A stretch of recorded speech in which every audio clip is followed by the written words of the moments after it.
Okay, so for this week's Naruto chapter review, I'm going to use both translations because I noticed that the translation that I usually use has made some mistakes.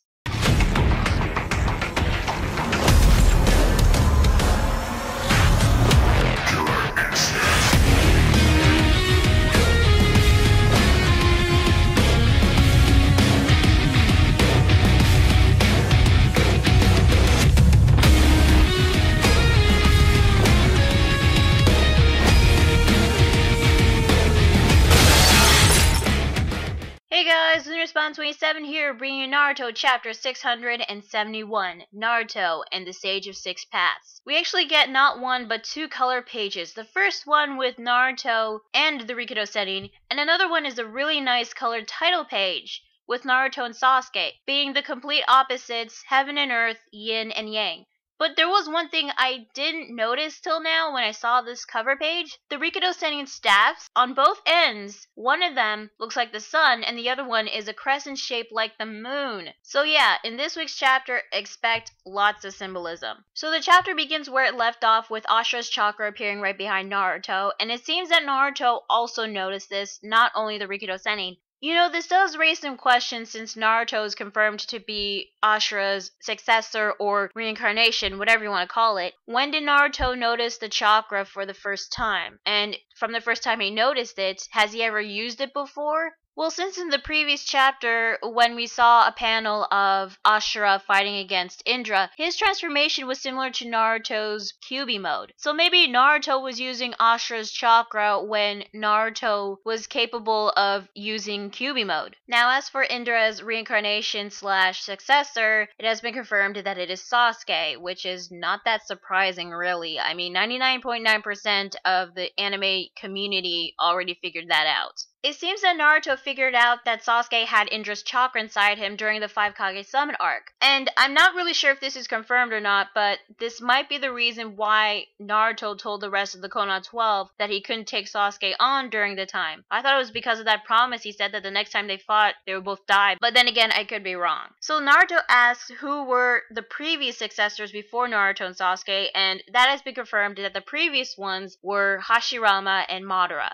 And again, this is not something to be surprised about because it was pretty obvious if you think about it. At first I was kind of worried that this was going to be another predictable chapter because of the predictions, the assumptions were true this whole time, but no, we actually do get some new information. For example, how Madara truly awakened the Rinnegan. This new information really surprised me because I thought Uchihas who've awakened the eternal Mangekyo Sharingan can move to the next level, being the Rinnegan, but no, it doesn't seem to be the case. Now, Madara was consumed with his lust for power, and we all know that Madara took Hashirama Senju DNA during or after their battle in the Valley of the End, and we all know that he inserted the DNA into his body. Now, since Madara and Hashirama were successors of Ashura and Indra's chakras, Madara had both those chakras fused together in his body, and because of that, the mixture of the chakras awakened the Rinnegan. So if you have two of those chakras fused into your body, that is how you truly awaken the Rinnegan. Meaning, Madara is the very first person, probably ever since the Rikudo Sennin, to awaken the Rinnegan. And if you think about it, this kinda does make sense since Ashura and Indra were the sons of the Rikudo Sennin, the very first wielder of the Rinnegan. However, in the next panel when we saw Madara awaken the Rinnegan, he turned into an old man. So maybe the process of awakening the Rinnegan allowed him to age rapidly. Maybe that explains why when he was resurrected via Edo Tensei, he turned back into his younger self. But if that were true, that means he stayed in this old form ever since he met Obito. Now, since the Rikudo Sennin thought of the possibility of Indra himself or one of his reincarnations doing something like what Madara did, he left that Uchiha stone tablet. Yes, apparently the Rikudo Sennin created that stone tablet so that he could convince people to reconsider. However, it didn't seem to work because the true meaning was either misunderstood, mistranslated, or just lost. Now, the whole concept of chakra in Ninshu was to connect people with this power. The Rikudo Sennin believed that there shouldn't be one person who has chakra that is much greater than another's.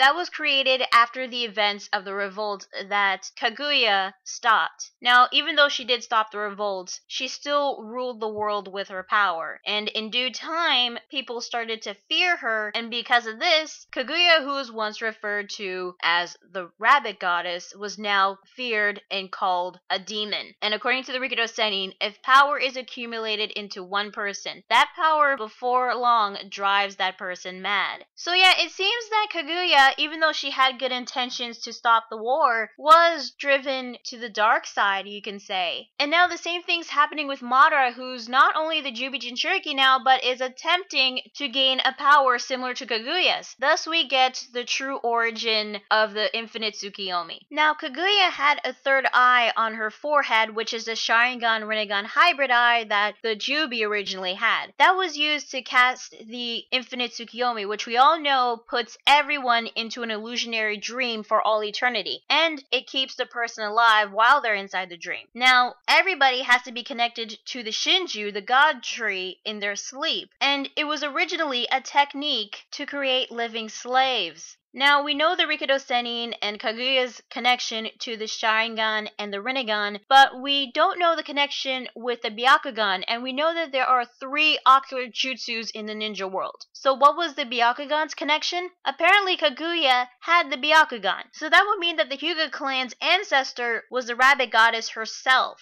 But does this mean that Kaguya awakened the Byakugan when she became a goddess? Or did she originally have the Byakugan? And if she originally had the Byakugan, that would mean that she is a Hyuuga. Honestly, I'm kinda glad that Kishimoto brought up the Byakugan again, especially in part 1 it was led to believe that the Sharingan originated from the Byakugan, and now it is confirmed to be correct. However, this disappoints me even more that 2 characters with the Byakugan kept getting the shaft in part 2. I mean, seriously, Hinata and Neji's ancestor might have been Kaguya, the rabbit goddess herself, the mother of the Rikudo Sennin, and ever since part 2 started, they never gotten any character development anymore or any chance to shine. I mean, it's too late for Neji because he's dead, and Hinata, well, she had her fight against Pain, but technically that wasn't a fight, that was more like a one-sided battle. Plus, she did have 2 confessions with Naruto, but honestly, there was no point to that anymore because it was, you know, fuck it. If I keep on going, I'm gonna get into pairing wars again. Anyway, since Kaguya had the powers of the Byakugan and the Sharingan, she used them to create the Infinite Tsukiyomi and cast it upon the people and the nation. Because of this happening, all the chakra became one, and a new chakra fruit was created.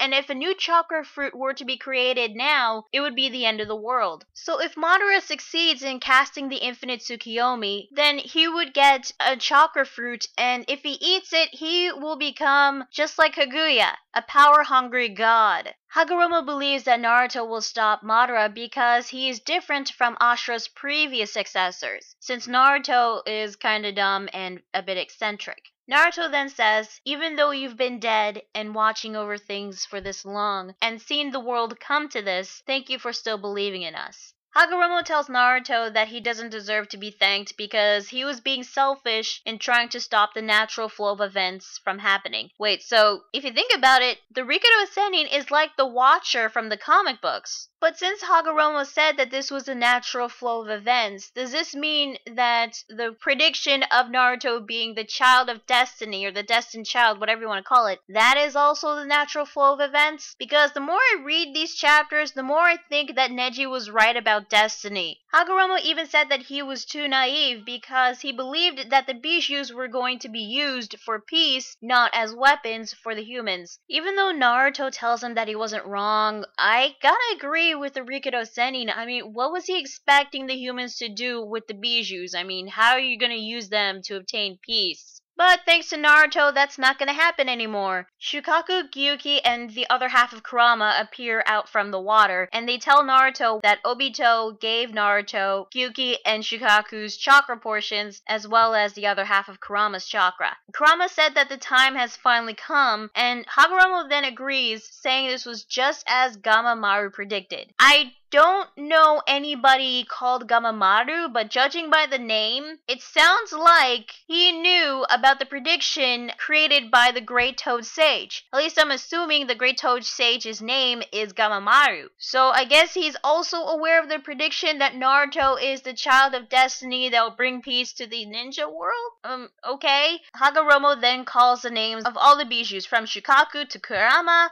and we see all the 9 bijus forming a circle around Hagaromo and Naruto. Hagaromo said that the time has come for the child of prophecy to change the world. But before they could begin, he wants to hear what Naruto is going to do. Naruto tells him that he probably does resemble Ashura, but he is a lot different from him. He's stupid and a brat, and there's plenty of things he still doesn't understand, but he knows what it is for someone to be his friend, and he wants to protect them all. While Naruto was saying his speech, we get 2 panels of Naruto's friends and family from Konoha, but also the allied shinobi forces from all the other nations, which I thought was pretty good artwork here from Kishimoto. Now the next page surprised me because apparently while Hagaromo was having his conversation with Naruto, he was also talking to Sasuke in his mindscape, meaning that we didn't get to see Sasuke and Hagaromo's conversation. And this kind of disappointed me because I wanted to see Sasuke talking to the Rikudo Sennin, but knowing the series, we might get a flashback to their conversation. So after that, the Rikudo Sennin entrusts his power to Naruto and Sasuke and tells him to give him his hands so that he can transfer his power. We get a pretty cool panel. Once again, kudos to Kishimoto with the artwork of this giant like god thing appearing right behind Hagaromo. Also some symbolism with the giant god's hands, one hand having the sun where Naruto is and the other hand having the moon where Sasuke is. It looks like that they've woken up and they're undergoing a transformation. Final page, we cut back to Madara and Guy's fight, and yeah, their fight has been going on for a while, which kind of sucks because I wanted to see more of the fight since Guy unleashed 8 gates. I know, it sucks, but at least we got some good information out of this. So anyway, Madara and Guy were fighting for quite a while, and Guy is not looking too good. He's breathing heavily, he's coughing up blood, and his vest is gone. And with Madara, he's also coughing up blood, but he's not breathing very hard, and his headband thing is nearly broken. In fact, he's very entertained about this, and he wants to keep on dancing. I'm not kidding, that's what he says. So since Guy's night elephant didn't work, he has no choice but to use the night moth. The 8th gate has another technique aside from the night elephant. Oh my god, I can't wait to see that in the next week. So yeah, that is Naruto chapter 671. What did I think? Honestly, I thought this was a pretty good chapter. I'm so glad this chapter wasn't predictable because there was some new information that really did surprise me. Now, since Hagaromo is entrusting Naruto and Sasuke their power, it's pretty obvious that Naruto might become another Jubi Jinchuriki like Madara, but what Sasuke's power is going to be, I'm not sure. Maybe he will awaken the Rinnegan himself, but I thought you'd have to have Indra and Ashura's chakras fused into one vessel in order to awaken it. Now, I was a bit disappointed that Sasuke's conversation with Hagaromo was skipped, but knowing the series, we might get a flashback of what they said to each other eventually, so I'm not too disappointed with that. And the plus side with this, the conversation between Naruto and the Rikudo Sennin only lasted 2 chapters. And next week we're going straight back into the action with Guy unleashing another technique. Night Moth. I don't know what this technique is going to do, especially against with Madara. I know that Naruto and Sasuke are gonna be the ones to fight against Madara, but I really want Guy to put up a good fight and inflict some serious damage onto Madara, so that at least when Guy dies, he dies an honorable death at least, knowing that his efforts weren't in vain. Once again, some really good artwork and symbolism in this chapter. However, there was something that was bugging me, and that was the fact that Hagaromo didn't go into detail about his sibling. I mean, he brought up the fact that he had a brother, and him and his brother fought against the Jubi together, and they split the power amongst themselves. So we have another person, Hagaromo's brother, that had the Jubi's power sealed into him. What was the point of bringing that up if it's no longer going to be mentioned ever again? I mean, what the hell was Hagaromo's brother doing while all this shit was happening anyway? Now, since it's been confirmed that Kaguya had the Byakugan, there have been some rumors saying that Hinata might be the reincarnation or the successor of the rabbit goddess herself. Now, as much as I want to see the rest of the Konoha 12 doing more in this arc, Hinata being the reincarnation of Kaguya seems a bit far-fetched. I mean, if Naruto and Sasuke are reincarnations or successors to Hagaromo's sons, does this mean that Sakura will become a reincarnation of something else? But I highly doubt it because there are 2 sons of Hagaromo, no daughters, so it's too much of a stretch as well. Now, there was something that was bothering me in this chapter, but I didn't want to bring it up because I don't know what you guys will think about it, but I will anyway because this is bugging me too much. Sasuke and I aren't real blood-related brothers. I think we can repair what we had between us. After all, we were friends. I mean, I respect Naruto for caring about his friends, but I don't know if I should find this stupid or honorable. Honorable, yes, because he wants to repair his friendship to Sasuke, but Sasuke has done some terrible things, intentionally and unintentionally. I mean, he nearly caused conflicts between Kumo and Konoha by attempting to kidnap Killer Bee, attacking the Kages and their bodyguards, killing Danzo, which honestly was one of the best things that he's ever done. And then there was the whole thing about him joining the Akatsuki and wanting to destroy Konoha, not to mention him attempting to kill Naruto multiple times, but also Sakura 3 times, and Kakashi once, I believe. Granted, the things that he has done aren't as bad as Kabuto and Orochimaru, but I still want to believe that he should at least suffer the consequences of his actions. But since most of the villains in Naruto have gotten some sort of redemption, like Zabuza, Gaara, Nagato, and currently Obito, Sasuke is obviously gonna get some sort of redemption, but I don't want him to be completely welcomed back to Konoha in open arms. I'm just saying. Maybe it's because throughout reading this manga, I believed that what Sasuke has been doing was wrong and bad, and it still baffles me to this day that Naruto will still consider Sasuke as his friend, even though he tried to kill him and Sakura many times. I mean, why consider someone your friend if that person tries to kill you? But then again, Gaara back in part 1 tried to kill Naruto, Sakura, and Sasuke. So, you know what? If Naruto still considers Sasuke as his friend, then knock yourself out, Naruto. Try to reforge that bond you had between him. I'm just not gonna bother questioning it anymore because if I do, it'll just still confuse me. I still won't get it. But you know what? Overall, this was a pretty good chapter. So yeah, that is Naruto chapter 671. Tell me guys, what did you think of this week's chapter? Did you like it? Did you hate it? Any ideas what kind of power that Naruto and Sasuke will get from Hagaromo? And are you looking forward to seeing the Night Moth? Let me know in the comments below. Be sure to like the video if you like it and subscribe to more videos. Also, be sure to check out my Facebook fan page and Google+. So yeah, that is Naruto chapter 671. And before I go, I want to let you guys know that Toriko and Bleach chapter reviews will be out tomorrow. I know they're out today, but because of schoolwork, I only have enough time to do one, and I chose Naruto for this. I apologize for the inconvenience though. So yeah, I'm going to spawn 27, and I will see you guys later. Bye.